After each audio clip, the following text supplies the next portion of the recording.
નમસ્કાર, GK with એમમાં આપ સૌનું સ્વાગત છે. મિત્રો, આજના વિડીયોમાં આપણે મુખ્ય યોજનાઓ 2025 જોઈશું જે હાલમાં અમલમાં છે અને આવનાર પરીક્ષા માટે ખૂબ જ મોસ્ટ આઈએમપી છે તેવી યોજનાઓ આપણે આની અંદર લીધેલી છે. છેલ્લે તમારી ટેસ્ટ પણ લેવામાં આવે છે, તો વિડીયો વ્યવસ્થિત જોવો અને ટેસ્ટ આપી તમે તમારું નોલેજ પણ ચેક કરી શકો છો. એ સિવાય આની પીડીએફ પણ તમને પ્રોવાઈડ કરાવવામાં આવશે. તો જોઈએ ખૂબ જ અગત્યનો આ વિડીયો. ભારતમાં ઉચ્ચ શિક્ષણ મેળવવા માટે મેરિટોરિયલ વિદ્યાર્થીઓને લોન આપવા માટે ભારત સરકારે કઈ યોજના શરૂ કરી છે? તો જવાબ આવશે પ્રધાનમંત્રી વિદ્યાલક્ષ્મી યોજના. પ્રધાનમંત્રી વિદ્યાલક્ષ્મી યોજના તમે અહીં ફોટોમાં પણ જોઈ શકો. શેના માટે છે? તો ઉચ્ચ શિક્ષણ મેળવવા માટે મેરિટમાં આવતા વિદ્યાર્થીઓને આ લોન આપવામાં આવશે. તેના વિશે જોઈએ તો પ્રધાનમંત્રી વિદ્યાલક્ષ્મી યોજના છે તેની શરૂઆત 6 નવેમ્બર 2024થી એટલે કે હાલમાં જ કરવામાં આવી છે, થોડા સમય પહેલાં. તેનું ઉદ્દેશ્ય છે જાહેર અથવા ખાનગી ક્ષેત્રની ઉચ્ચ શૈક્ષણિક સંસ્થાઓમાં પ્રવેશ લેતા લાયક વિદ્યાર્થીઓ બેન્કો અને નાણાકીય સંસ્થાઓ પાસેથી કોલેરેટલ મુક્ત ગેરંટી મુક્ત લોન છે તે માટે પાત્ર બનશે. લોનની રકમ વિદ્યાર્થીની ટ્યુશન ફી અને અન્ય ખર્ચાઓને આવરી લેશે. કેન્દ્રીય શિક્ષણ મંત્રાલય હેઠળનો ઉચ્ચ શિક્ષણ વિભાગ પીએમ વિદ્યાલક્ષ્મી યોજનાનો અમલ કરે છે. તો કયા મંત્રાલય નીચે આવે છે? તો કેન્દ્રીય શિક્ષણ મંત્રાલય નીચે આ યોજના છે તે આવે છે. ત્યારબાદ પ્રધાનમંત્રી ઇન્ટર્નશીપ યોજના 2024 હેઠળ કંપનીઓમાં ઇન્ટર્નશીપ દરમિયાન દર મહિને કેટલી રકમ આપવામાં આવશે? તો દર મહિને છે તે 5,000 રૂપિયા આપવામાં આવશે સ્ટાઇપેન્ડ માટે. તેનો ઉદ્દેશ્ય જોઈએ તો યુવાનોને ઇન્ટર્નશીપની તકો પૂરી પાડીને બેરોજગારીની સમસ્યાનું નિરાકરણ કરવું. યુવાનોને ઇન્ટર્નશીપની તકો પૂરી પાડી બેરોજગારીની સમસ્યાનું નિવારણ કરવાનું છે. તેનું લક્ષ્ય આગામી 5 વર્ષમાં 1 કરોડ યુવાનોને ઇન્ટર્નશીપ પૂરી પાડવાનું છે. સપ્ટેમ્બર 2024માં શરૂ થયેલી એનપીએસ વાત્સલ્ય યોજના માટે કોણ પાત્ર છે? તો જવાબ આવશે 18 વર્ષથી ઓછી ઉંમરના વ્યક્તિઓ. 18 વર્ષથી ઓછી ઉંમરના હોય તે એનપીએસ વાત્સલ્ય યોજનાનો લાભ લઈ શકે છે. એનપીએસ વાત્સલ્ય યોજના વિશે જોઈએ તો તેને 17 સપ્ટેમ્બર 2024માં લોન્ચ કરવામાં આવી છે. પૂરું નામ થાય છે નેશનલ પેન્શન સિસ્ટમ એનપીએસ. ઉદ્દેશ્ય જોઈએ તો એનપીએસ વાત્સલ્ય યોજના હેઠળ લઘુત્તમ યોગદાન ₹1,000 પ્રતિ વર્ષ છે અને તેમાં કોઈ મહત્તમ રોકાણની મર્યાદા નથી. ગમે તેટલું રોકાણ છે તે કરી શકાય છે. માતા પિતા છે તે સગીર બાળકો વતી ફાળો આપી શકે છે. લોકિન સમયગાળો 3 વર્ષનો છે. લોકિન સમયગાળો કેટલો? 3 વર્ષનો. એનપીએસ વાત્સલ્યનું નિયમન pension fund regulatory and development authority એટલે કે પીએફઆરડીએ દ્વારા કરવામાં આવશે. કેન્દ્રીય શિક્ષણ મંત્રાલય દ્વારા યુવા પ્રધાનમંત્રી યોજના ક્યારે શરૂ કરવામાં આવી હતી? તો જવાબ આવશે 29 મે 2021ના રોજ યુવા પ્રધાનમંત્રી યોજના શરૂ થઈ હતી. કોના દ્વારા? તો કેન્દ્રીય શિક્ષણ મંત્રાલય દ્વારા. તમે અહીં ફોટો પણ જોઈ શકો. તેની શરૂઆત છે તે 29 મે 2021. યુવાનું પૂરું નામ થશે યંગ અપકમિંગ એન્ડ વર્સટાઇલ ઓથર્સ. તેનો ઉદ્દેશ્ય યુવાન અને ઉભરતા લેખકોને 30 વર્ષથી ઓછી ઉંમરના હોય તેવાને તાલીમ આપવાનો છે. આ યોજના હેઠળ કુલ 75 લેખકોની પસંદગી છે તે કરવામાં આવશે અને તેમનું સન્માન પણ કરવામાં આવશે. આ યોજના કેન્દ્રીય શિક્ષણ મંત્રાલય દ્વારા શરૂ કરવામાં આવી છે. પ્રધાનમંત્રી સૂર્યઘર મફત વીજળી યોજના હેઠળ સોલાર પ્લાન્ટ સ્થાપિત કરીને કેટલા યુનિટ મફત વીજળી આપવાની જાહેરાત કરવામાં આવી છે? તો અહીં સાચો જવાબ આવશે ઓપ્શન સી. દર મહિને 300 યુનિટ વીજળી છે તે મફત આપવામાં આવે છે પ્રધાનમંત્રી સૂર્યઘર મફત વીજળી યોજના અંતર્ગત. તેનું ઉદ્ઘાટન પીએમ નરેન્દ્ર મોદીએ 13 ફેબ્રુઆરી 2024ના રોજ કર્યું છે. અમલીકરણ કોણ કરે છે? તો ઇલેક્ટ્રોનિક્સ અને માહિતી ટેકનોલોજી મંત્રાલય દ્વારા કરવામાં આવે છે. આ યોજના હેઠળ કેન્દ્ર સરકાર શરૂઆતમાં 1 કરોડ ઘરોની છત પર સૌર પેનલ લગાવવા માટે નાણાકીય સહાય પૂરી પાડશે. આ યોજનાનો ઉદ્દેશ્ય દર મહિને પાત્ર પરિવારોને 300 યુનિટ સુધી મફત વીજળી પૂરી પાડવાનો છે. કેન્દ્ર સરકાર દ્વારા શરૂ કરાયેલ ઉન્નતિ યોજના કયા ક્ષેત્ર સાથે સંબંધિત છે? તો ઉન્નતિ યોજના છે તે ઉદ્યોગ એટલે કે ઇન્ડસ્ટ્રીઝ સાથે સંબંધિત છે. ઓપ્શન બી અહીં સાચો પડે છે. મિત્રો, સાથે સાથે તમને જવાબ આવડતા હોય તો કમેન્ટ બોક્સમાં જવાબ પણ આપતા જજો. વિડીયો પસંદ આવી રહી હોય તો લાઇક અવશ્ય કરી દેજો અને ચેનલ ઉપર નવા હોય તો ચેનલને સબસ્ક્રાઈબ કરવાનું ના ભૂલશો. ઉન્નતિ યોજના, ઉન્નતિનું પૂરું નામ થશે ઉત્તર પૂર્વ ટ્રાન્સફોર્મેટિવ ઇન્ડસ્ટ્રીલાઇઝેશન. તેનો ઉદ્દેશ્ય ઉત્તર પૂર્વીય ક્ષેત્રમાં ઉદ્યોગોનો વિકાસ અને રોજગારીનું સર્જન કરવાનો છે. તેની શરૂઆત એટલે કે લોન્ચ ક્યારે થયું? તો માર્ચ 2024માં ઉન્નતિ યોજના લોન્ચ કરવામાં આવી છે. અદિતિ યોજના કોના દ્વારા શરૂ કરવામાં આવી છે? તો અદિતિ યોજના છે તે રાજનાથસિંહ દ્વારા તેનું ઉદ્ઘાટન કરવામાં આવ્યું છે. તમે અહીં જોઈ શકો રાજનાથસિંહ. અદિતિ યોજનાનો ઉદ્દેશ્ય સંરક્ષણ ટેકનોલોજીમાં નવીનતાને પ્રોત્સાહન આપવાનો છે. યોજનાનું બજેટ 750 કરોડ રૂપિયા ફાળવવામાં આવ્યું છે. અદિતિનું પૂરું નામ શું થશે? એસિંગ ડેવલપમેન્ટ ઓફ ઇનોવેટિવ ટેકનોલોજીઝ વિથ આઈડેક્સ એનું પૂરું નામ થાય છે. સુમન યોજનામાં સુમનનો અર્થ શું થાય છે? સુમન એટલે શું?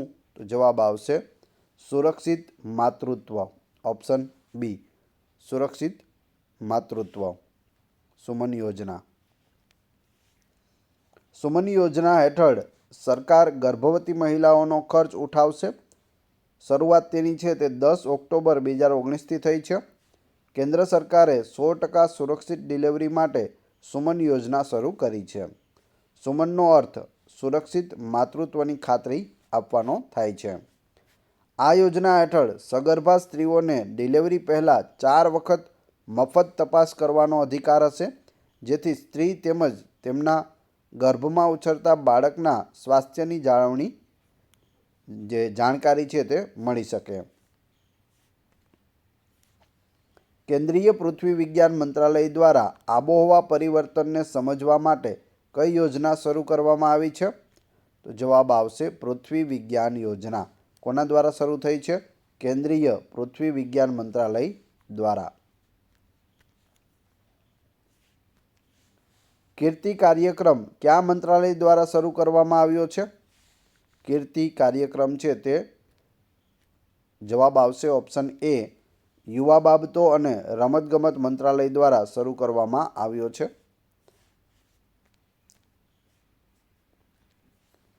કીર્તિ કાર્યક્રમ વિશે જોઈએ તો કીર્તિનું પૂરું નામ થશે ખેલો ઇન્ડિયા રાઇઝિંગ ટેલેન્ટ આઇડેન્ટિફિકેશન. તેનો ધ્યેય ખેલો ઇન્ડિયા મિશન હેઠળ 9થી 18 વર્ષની વય જૂથના પ્રતિભાશાળી ખેલાડીઓને ઓળખવાનો છે.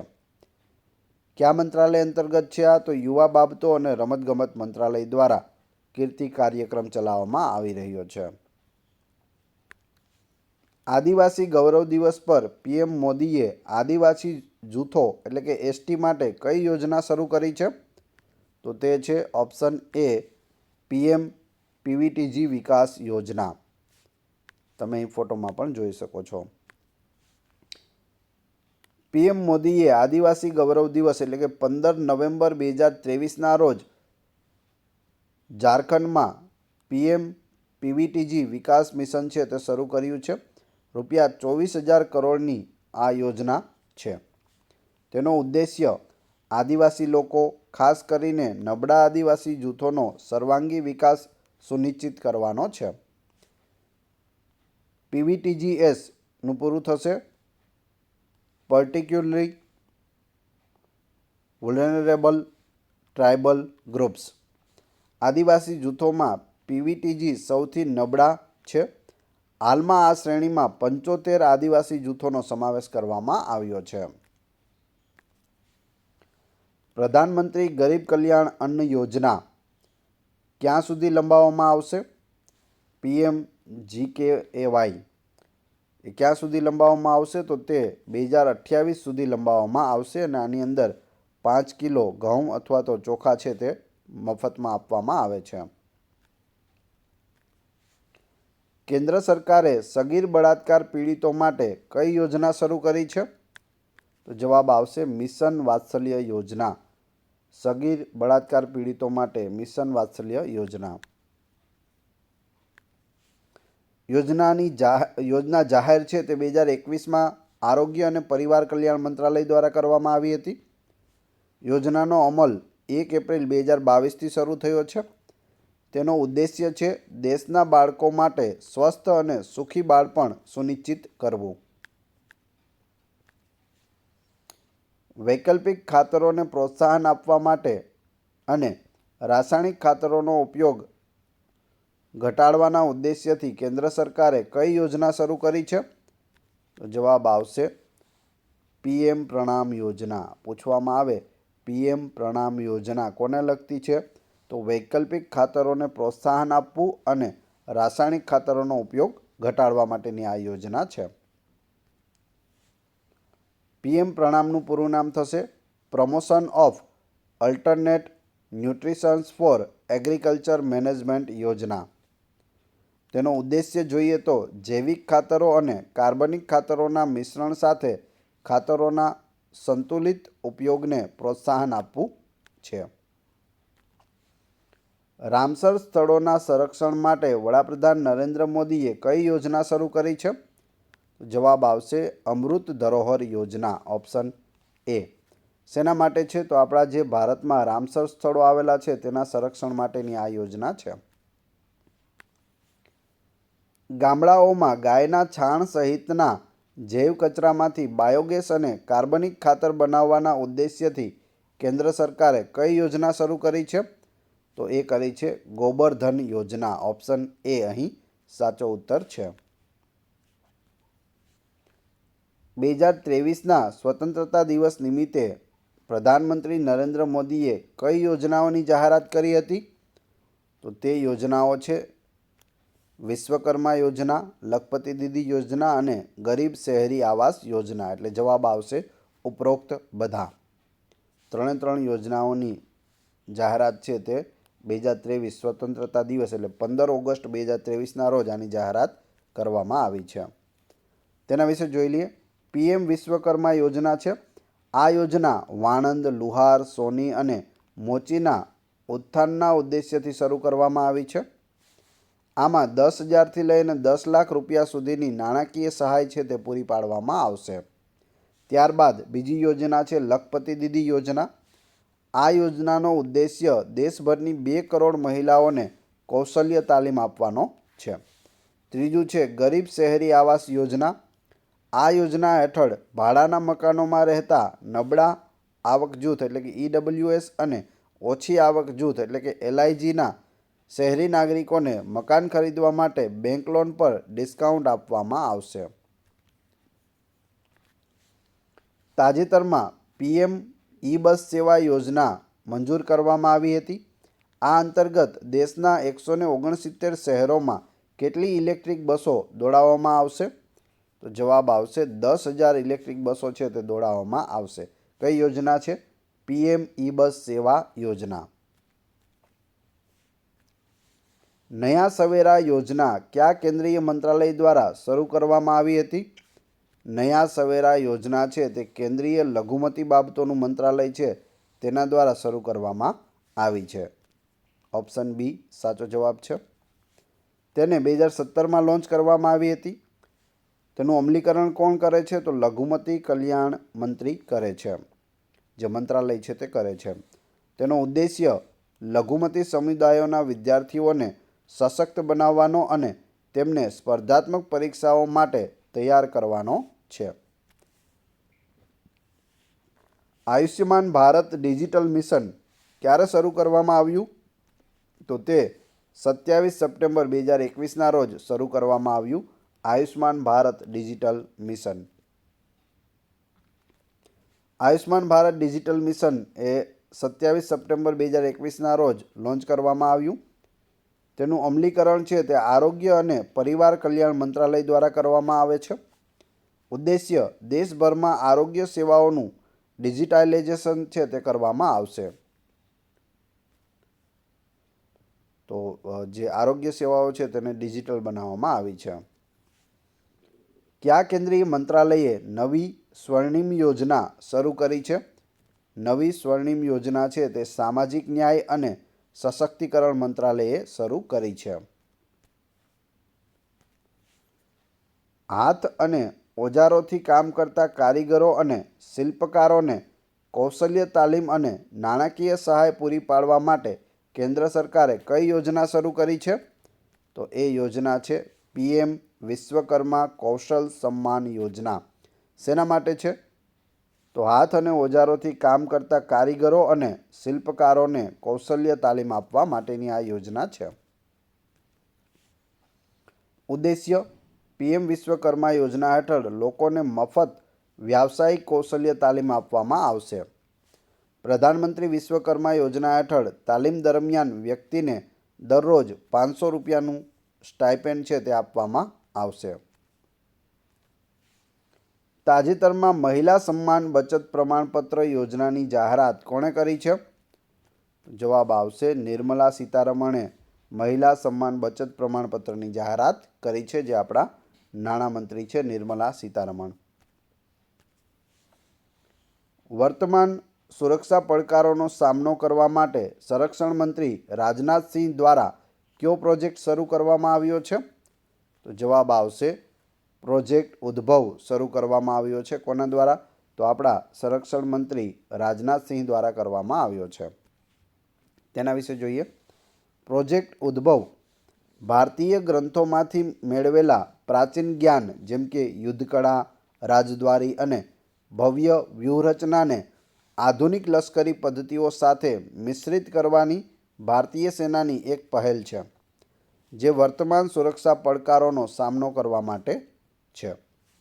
તેનું ઉદ્ઘાટન છે તે સંરક્ષણ પ્રધાન રાજનાથસિંહે કર્યું હતું. તાજેતરમાં આયુષ્માન ભવ અભિયાન કોણે શરૂ કર્યું છે? આયુષ્માન ભવ અભિયાન છે તે આપણા વર્તમાન રાષ્ટ્રપતિ શ્રીમતી દ્રૌપદી મુર્મુજીએ કર્યું છે. આયુષ્માન ભવ અભિયાન યાદ રાખજો રાષ્ટ્રપતિ. તેનો ઉદ્દેશ્ય બધા માટે આરોગ્ય સેવાઓની સુલભતા સુનિશ્ચિત કરવી અને વંચિત વસ્તી સુધી તેની પહોંચ અને પોષણ ક્ષમતાને મજબૂત બનાવવી છે. PM મિત્ર યોજના નીચેનામાંથી કઈ સાથે સંબંધિત છે, એટલે કોની સાથે સંબંધિત છે? તો તે કાપડ ઉદ્યોગ સાથે સંબંધિત છે. ઓપ્શન એ અહીં સાચો છે. PM મિત્ર યોજના તેના વિશે જોઈએ. તેની જાહેરાત ઓક્ટોબર 2021માં કરવામાં આવી હતી. મંજૂરી છે તે 17 માર્ચ 2023ના રોજ મળેલી છે. તેનો ઉદ્દેશ્ય કાપડ ઉદ્યોગમાં રોકાણ વધારવું અને વૈશ્વિક સ્તરે સ્પર્ધાત્મકતા જાળવી રાખવી છે. PM મિત્રનું પૂરું નામ શું થશે? PM એટલે પ્રાઇમ મિનિસ્ટર, મિત્રનું થશે mega integrated textile region and apparel. PM મિત્ર યોજના હેઠળ PM મિત્ર પાર્ક સ્થાપવા માટે કેન્દ્ર સરકાર દ્વારા કેટલા રાજ્યો અથવા શહેરોની પસંદગી કરવામાં આવી છે? તો જવાબ આવશે 7. 7 રાજ્યો અને શહેરોમાં PM મિત્ર પાર્ક બનાવવામાં આવશે. ક્યાં ક્યાં છે એ પણ આપણે જોઈ લઈએ. PM મિત્ર યોજના હેઠળ 7 રાજ્યોના 7 શહેરો જ્યાં PM મિત્ર પાર્ક સ્થાપિત કરવામાં આવશે. પ્રથમ છે લખનઉ, ઉત્તર પ્રદેશની રાજધાની છે ઉત્તર પ્રદેશમાં. આપણા ગુજરાતનું ખાસ યાદ રાખી લેજો. PM મિત્ર પાર્ક ગુજરાતમાં ક્યાં બનાવવામાં આવ્યો? તો નવસારી, નવસારી ગુજરાત. કલાબુર્ગી કર્ણાટક, વિરુદ્ધનગર તમિલનાડુ, ધાર મધ્યપ્રદેશ, અમરાવતી મહારાષ્ટ્ર અને વારંગલ તેલંગાણા. તો આ 7 રાજ્યોના 7 શહેરોમાં PM મિત્ર યોજના હેઠળ PM મિત્ર પાર્ક બનાવવામાં આવશે. વિકાસશીલ દેશોને આવશ્યક તબીબી પુરવઠો પૂરી પાડવા માટે પીએમ મોદીએ કયા પ્રોજેક્ટની જાહેરાત કરી છે? તો જવાબ આવશે આરોગ્ય મૈત્રી. શેના માટે છે? તો વિકાસશીલ દેશોને આવશ્યક તબીબી પુરવઠો પૂરો પાડવા માટે આરોગ્ય મૈત્રી. યુવા લેખકોને માર્ગદર્શન આપવા માટે કેન્દ્ર સરકારે કઈ યોજના શરૂ કરી છે? તો તે છે યુવા 2.0, યુવા 2.0. શેના માટે છે? યુવા લેખકોને માર્ગદર્શન આપવા માટે. ઉત્તર પૂર્વીય રાજ્યોના વિકાસ માટે તાજેતરમાં કઈ યોજના શરૂ કરવામાં આવી છે? તો એ છે પીએમ ડિવાઇન યોજના. ઓપ્શન બી અહીં સાચો ઉત્તર છે. તેના વિશે જોઈએ. પૂર્વોત્તર રાજ્યોમાં વિકાસ માટે પ્રધાનમંત્રી વિકાસ પહેલ પીએમ ડિવાઇન શરૂ કરવામાં આવી છે. આ યોજના પર કુલ ખર્ચ 6,600 કરોડ રૂપિયા છે. આ યોજના 2022-23 થી 2025-26 સુધીના 15મા નાણાં પંચના કુલ બાકીના 4 વર્ષ દરમિયાન અમલમાં રહેશે. તેમાં 100% કેન્દ્ર સરકાર દ્વારા ભંડોળ આપવામાં આવશે. હવે તમારી ટેસ્ટ, જે આપણે વિડીયો જોયો તેમાંથી જ તમને પ્રશ્નો પૂછવામાં આવે છે, જેના જવાબ તમારે ક્રમશઃ કમેન્ટ બોક્સમાં આપવાના છે, જેથી મને ખ્યાલ આવે કેટલા લોકો વ્યવસ્થિત વિડીયો જુએ છે અને કેટલા લોકોને આ પ્રશ્નોના જવાબ આવડે છે. આવનાર પરીક્ષામાં જો આ પ્રશ્ન પૂછાઈ જાય તો તમને આવડે છે કે નહીં. પ્રશ્ન 1, એનપીએસ વાત્સલ્ય યોજના ક્યારે શરૂ થઈ? 2, પીએમ સૂર્યઘર મફત વીજળી યોજનાનું ઉદ્ઘાટન કોણે કર્યું? 3, પીએમ મિત્ર યોજના શેનાથી સંબંધિત છે? અને 4, ઉન્નતિ યોજના કયા ક્ષેત્ર સાથે સંબંધિત છે? 4-4ના ક્રમશઃ કમેન્ટ બોક્સમાં જવાબ આપી દેજો. આ વિડીયોની પીડીએફ મેળવવા માટે ટેલિગ્રામમાં તમે જીકે વિથ એમ ચેનલની મુલાકાત લઈ શકો છો, જેની લિંક ડિસ્ક્રિપ્શનમાં પણ આપેલી છે. વિડીયો પસંદ આવ્યો હોય તો લાઇક, કોમેન્ટ, શેર અને સબસ્ક્રાઈબ કરવાનું ના ભૂલશો. આ ચેનલ ઉપર ઘણા બધા વિડીયો અવેલેબલ છે. તમે ચેનલના નામ ઉપર ક્લિક કરી વિડીયોમાં જઈ બધા જ વિડીયો જોઈ શકો છો. Thanks for watching my video.